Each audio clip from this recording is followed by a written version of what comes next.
Have you ever felt exhausted, discouraged, and overwhelmed by the endless weight of work? There are days when everything piles up on your shoulders and all you want is to let go and find a place of peace. Deep down, I believe each of us longs for a quiet corner of the world, a moment to simply sit down, breathe slowly, and let the mind truly rest. Today, I want to take you on such a journey. Through this video, you and I will explore Lai Chau, a land of stunning mountains in northern Vietnam. Together, we'll admire serene landscapes, find calm through simple yet nourishing vegetarian food, and share some personal stories along the way. Let this trip be a pause in your busy life, a gentle space where your heart can feel lighter.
So, our journey to Lai Chau comes to an end.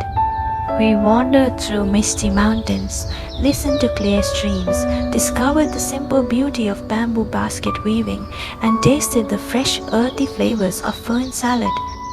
But more than the sights or the food, it is the quiet peace of this place that lingers in the heart, easing away the heaviness of daily life. Before saying goodbye, I want to share a little story. This week, I met a young woman. She told me about her love story, how once it was full of promises, sweet as forever, but when the feelings faded, they became strangers, distant and cold. As I listened, I realized perhaps we all have a love like that. A love once beautiful, unforgettable, yet one that could not last. It leaves us with memories, but also with a quiet ache of regret. And you? Have you ever had such a love so beautiful yet incomplete? When you look back, does your heart still ache with what could have been? I'd love to hear your story, because I believe when we share, our burdens grow lighter. This journey through Lai Chau ends here, but many more lie ahead. If these moments brought you even a little peace, I invite you to walk with me again. Don't forget to subscribe and follow along, because every journey is not just about landscapes, but also about the stories of life, so we can listen, share, and find comfort together.